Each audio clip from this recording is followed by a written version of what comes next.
Welcome to the REALL Academy, brought to you each Saturday at 10:30 a.m. Eastern Standard Time by the Leadership Doctors, Dr. Sheka Houston and Dr. Tammy Taylor, best-selling authors, consultants, and speakers of Create and Educate LLC. Create and Educate LLC is an educational consultant and literary firm that provides professional development to schools and community. Their goal is to transform organizations with the REALL Resilience Framework used to increase their school report card grades 2 and 3 grade levels in 1 year. REALL stands for Respect, Excellence, Accountability, Literacy, and Leadership. This framework is used to coach leaders and teachers and build student efficacy while putting systems in place that aligns the work of the school improvement, making the process manageable. When the work is manageable, teachers and leaders don't stress out or burn out. The Leadership Doctors alignment systems are designed to help schools evolve and grow, all while instituting protocols and processes designed to promote collaboration and collegiality. The implementation of the alignment framework prevents some of the most common problems in education, where leaders sometimes aren't sure where to start, or in our new age of educating, leaders need a trusted sounding board that allows them to be vulnerable and transparent, preventing loneliness at the top. The framework doesn't just help leaders, but also prevents teachers from burning out from too many initiatives and embracing teachers as they are the experts. Finally, the framework extends to the children, helping them get engaged in school and solving a nationwide problem. Alignment systems are frequently referred to as a key element of success in the improvement process. In the sport of rowing, all rowers must put their oars in the water succinctly, creating a system for their boat to reach maximum speed. So schools that want to improve are bringing in the Leadership Doctors to teach them all about the alignment systems that must be in place for school improvement to be accomplished at high levels. The dynamic duo provides insights into educational topics through their international platform, which includes educators, parents, and community members as a way to support important entities that make communities thrive. This is their way to pay it forward and provide the support they needed through their platform. Take a look. People who work with the Leadership Doctors describe them as an excellent and inspiring group of leaders. They get into the weeds of work with leaders through their TrustMate Institute that you should contact them about today by filling out the contact form on their website.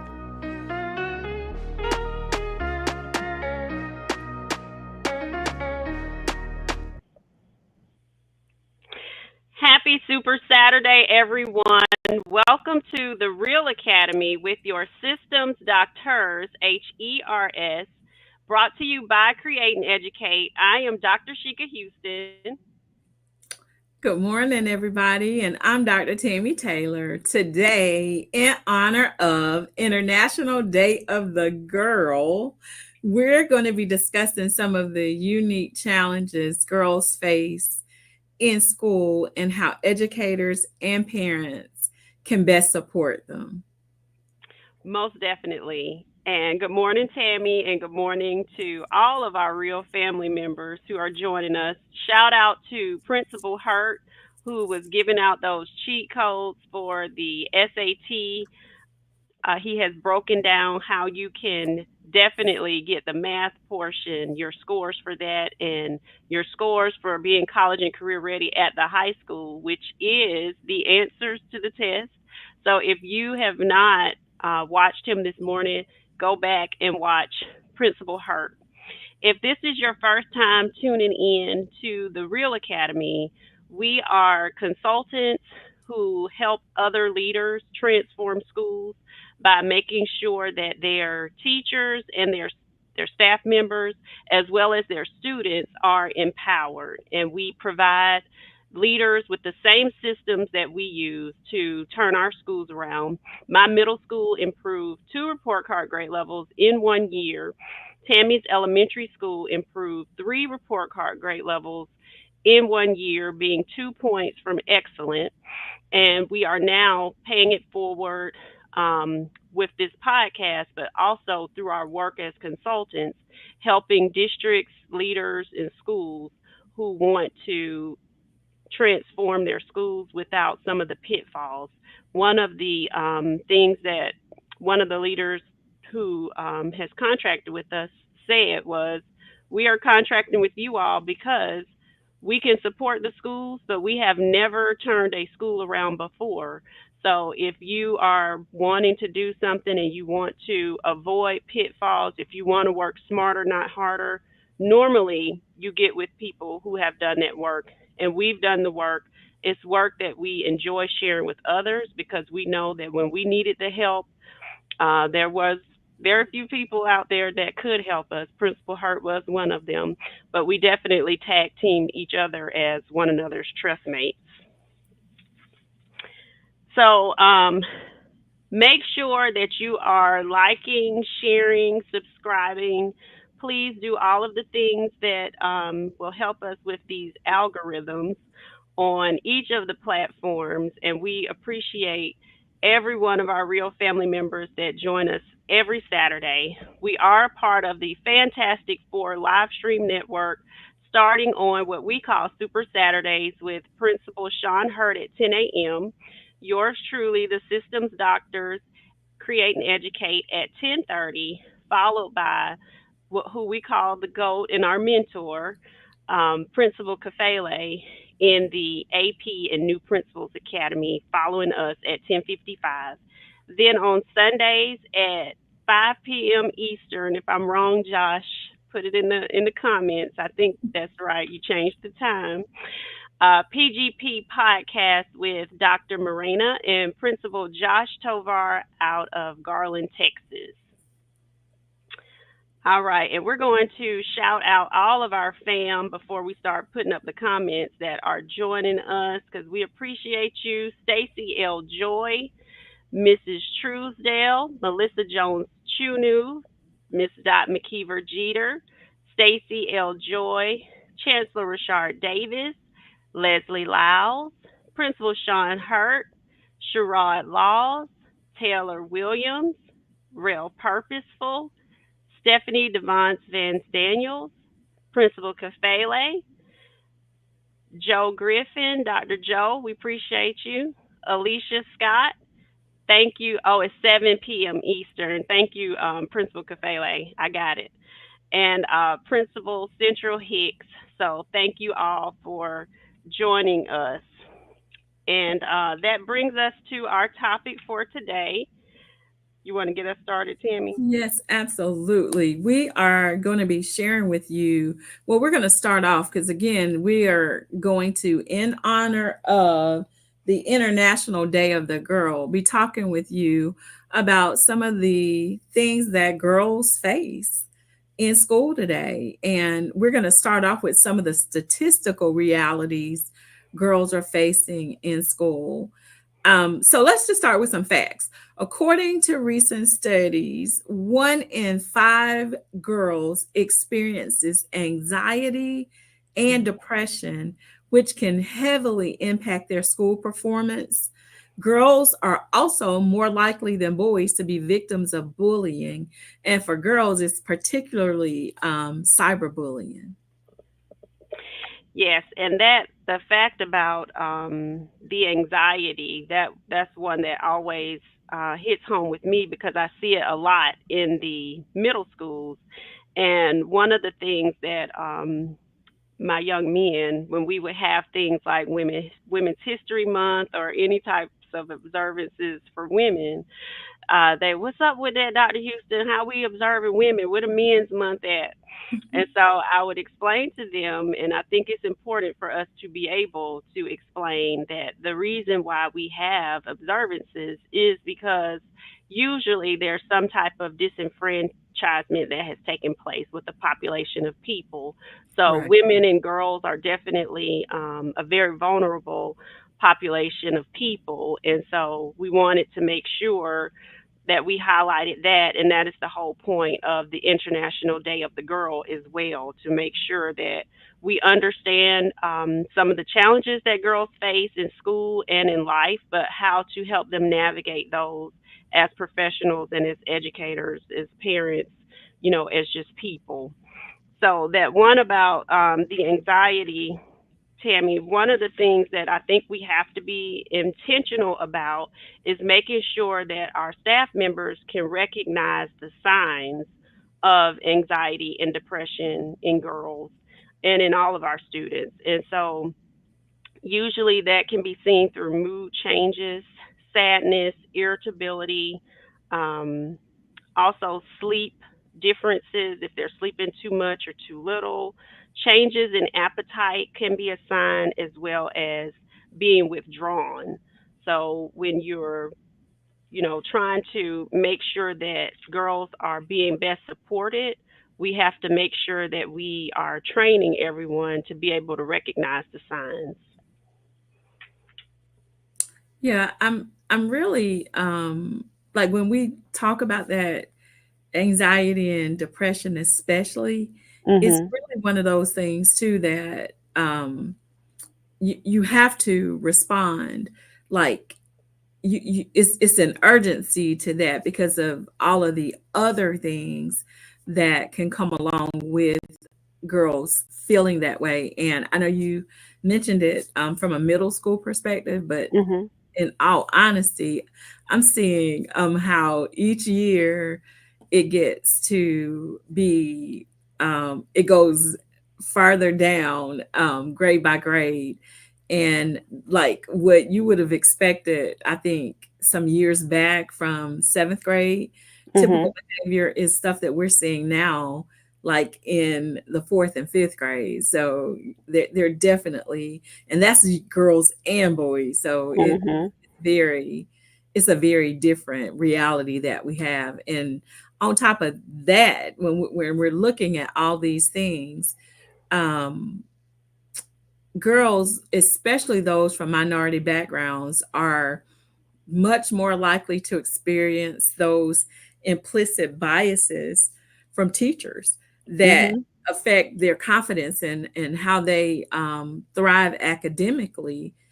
For example, Black girls are 6 times more likely to be suspended than their white counterparts. And that's in large part because of how they're perceived and the biases that are enforced upon them that people carry. And that's teachers and staff members, administrators, everybody. Sometimes you look at these girls and you assume certain things that are simply not the case. Most definitely. And please type in the comments 6 times more likely, because I want people to understand how great of a difference that is. When you are 6 times more likely to be suspended than your white counterparts, something is very, very wrong. Mhm. So we have to make sure that, again, that training, and we're intentional about training our staff members on bias, because if people are not aware, and that's one of the biggest problems in addressing things like this, most of the time people are not even aware of the numbers or the statistics, or that the bias even exists. So making sure that everyone is versed in this, and this is not just coming from um, like a white administrator, black girl perspective. This is across the board, that black girls are seen as not as innocent. Um, several different things exist as far as that bias is concerned, and it goes into that adultification research that we've talked about previously on the platform. But make sure that you realize as administrators and leaders, we have to be intentional about analyzing that data. If we're not analyzing the data, we have no idea what that looks like at the end of a 9 weeks. And that was something that I was intentional of looking at each 9 weeks. How many referrals did each of my teachers have? And I knew what their races were. I knew what teachers, what students they were serving. So all of those things, that's some of your data that you have to analyze. If you're not looking at it, if you're not paying attention to it, you won't be able to address it. That's for sure. And another fact, which gets into some of that college and career readiness that Principal Hurt was just talking about, and where those math scores come into play, is our STEM curriculum. So girls perform just as well as boys in STEM subjects, but only hold 28% of the positions. So a lot of times, because of gender bias and gender roles, a lot of times girls may feel like things that are in the STEM field are not for them. So they go into more traditional type roles. And so we have to be intentional about our exposure to STEM fields for girls. So making sure that mentorships exist. I had the Girls Who Code Club chapter at my school, because that was a club that makes sure that girls are exposed to mentors in the field. Representation is seen in the field through Girls Who Code. So that exposure is definitely something that's very necessary. Yeah, we can't forget about the importance of mentorship. And I think one of the things that is most important is when girls see women in those fields, they see women in leadership, or they see women Hmm. who are thriving in a STEM role. They are more likely to believe that they can achieve similar success. So programs like our program, the Real Me for Girls, provides just that for them. And it also provides the mentorship and role models to guide them through the educational experiences that are going to get them to being what Principal Hurt was talking about this morning. Those kids that are being not necessarily recruited for their athletic prowess, but for their academic prowess and for what they're demonstrating when they go into these SAT and ACT settings and are scoring out of this world on those assessments, because they have the confidence that they can achieve at those high levels and in those careers that sometimes seem so far away from them. Definitely. And thank you, Stacy. She said Push Out by Monique Morris is an excellent book on the topic, and they read it as a staff. And I love that you made that a part of your staff reading for your book club, because, sometimes when you're reading the information, it hits home more to people as well. So thank you Definitely. for sharing that. Um, One of the things that we also have to do and be intentional about as leaders is to make sure that we understand the trends that are happening outside of the field of education. So when we're talking about students being college and career ready, and we don't even know, we haven't researched what the careers are, we haven't researched where the shortages are, we haven't researched what the future trends are to be able to best advise students, we're not doing the best service for we're not providing the best service for students. So sometimes, as educators, we can get so caught up on the pedagogy portion of education, but being college and career ready means that we have the full picture of what we're actually sending children out into the world for. Because most of the time, the children don't have this background knowledge. Sometimes the parents may not have done the research, so their only chance, they're dependent upon us to be able to effectively guide them. And so our career facilitators at the high school level, our counselors, the programs and the intentionality that we put in place to make sure that we're really guiding children and giving them good advice has to be something that's included. I'm very big on advisory at the middle and the high school levels, but if your staff members don't have the right information to advise students, that's almost pointless. So we have to make sure that we preface things with like advisory, with some type of training, with some type of information to be able to give students what they need to go out and be successful in the world. This past weekend, I was in Charleston at I serve on the board for the Medical University of South Carolina for the Chester Hospital System. And the speaker we had talked about AI in the healthcare field and how that's going to impact healthcare. So if we are not updating our curriculums with something that has to do with AI, we really are doing our students a disservice. And I want to encourage our leaders and empower our leaders, on today. Let's not wait for people to tell us to do stuff, because sometimes that's what we do in education. We wait for somebody to tell us. Let's be advocates. Let's tell the people what needs to be happening with our students in education. You can create local agencies. Your school board can approve school board courses for your district. It doesn't have to come from the state. So a lot of times we hide behind things like, oh, well, the state doesn't have anything yet for AI, or, the state hasn't done this, the government is so slow. But what are we doing? There's ways for us to get these things in place. We just have to be bold enough to do it. So I encourage everyone to advocate for our students and what they really need, because a lot of what we're seeing in schools sometimes isn't where the trends are going.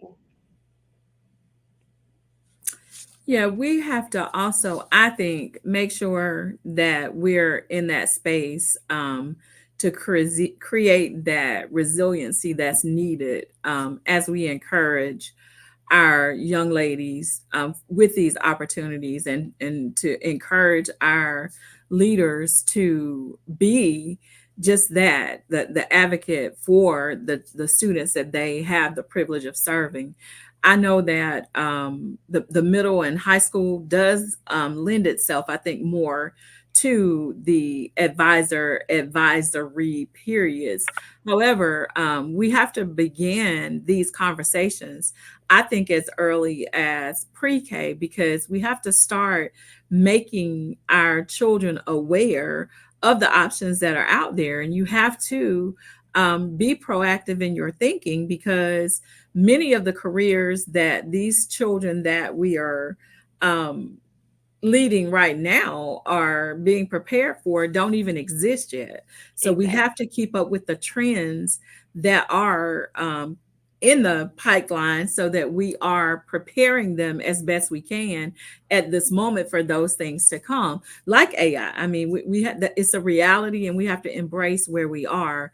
And as far as educators, being aware of those unconscious biases is a critical point that we have to face. We have to foster inclusive environments for our girls and boys today, honestly, and adjust the teaching model so that it's more equitable, and that we are in the space right now and we have the position to dismantle these systemic barriers that girls are facing. We have to be proactive in the way that we move forward. Most definitely, Tammy. And I just wanted us to remember, you talked about starting as early as pre-K when Miss Truesdale from Atlanta was on with us, and she talked about how she exposes children to careers early at the elementary level. So that exposure at the elementary level is key. I think it's important all throughout. And Ms. Williams mentioned how counselors need more training and information, and I agree. Um, my daughter, my youngest daughter, wants to be an artist, but it was a counselor who got her involved in a STEM competition where they were building some type of construction things with straws, but they actually had engineers coming in to judge their contest. And from that entire experience, now she wants to be an architect. So when children are exposed to new things, she was familiar with being an artist, but had not been exposed much to what an architect does. So now that she has, now this is new background information for her to be able to connect to and say, oh, well, this is something that I'm interested in. So those exploratory things for students, and if you're a parent, I suggest OutSchool. I use a lot of things on the OutSchool platform for my daughters to be exposed to help them figure out what they want to do. Because until you actually start doing some things, sometimes you're not sure. I changed my major multiple times in college while I was trying to figure that out. But it's better to, kind of have an idea before you get there. Yeah, I too changed my major, changed my career. I mean, I think that that's a part of becoming Mhm. who you are and finding that place, that perfect space that God has for you.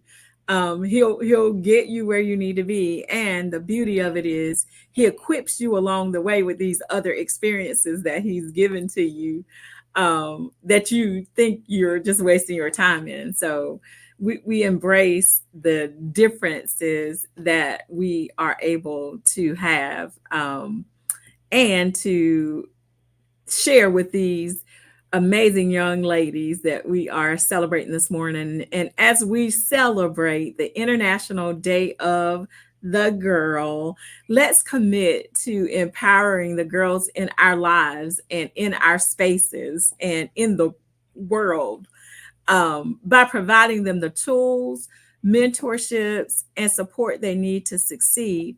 And let's be intentional about our support of one another and our generations that follow, because it truly is, I think, what's going to make the difference in the end. And make sure you contact us about the Real Me program that we have for girls specifically to help build that resiliency and expose them to things. And Tammy's going to close us out. Yes, I'm going to close this out with just an excerpt from Toni Morrison. You all know that she's a Nobel Prize winner in literature, and this is just an excerpt from her Cinderella and her stepsister's speech. If you follow us, you've heard us talk about this before, but this is just something we want you to think about. She says, I am alarmed by the violence that women do to one another: professional violence, competitive violence, emotional violence. I am alarmed by the willingness of women to enslave other women. I'm alarmed by a growing absence of decency on the killing floor of professional women's worlds.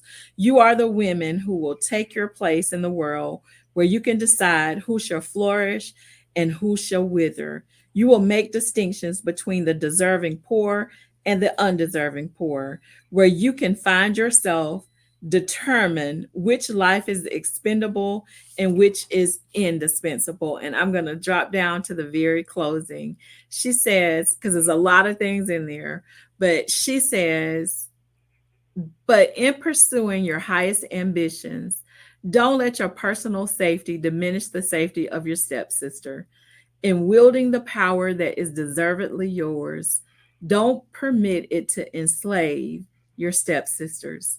Let your might and your power emanate from that place in you that is nurturing and caring. And let us be that for these girls that are going to stand on our shoulders someday, like we stand on the shoulders of those that have come before us.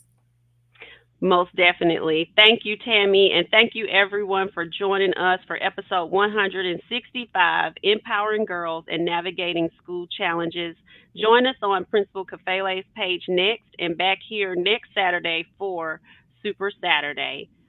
Have a great rest of your Saturday, everyone. Yes, guys. Thank y'all.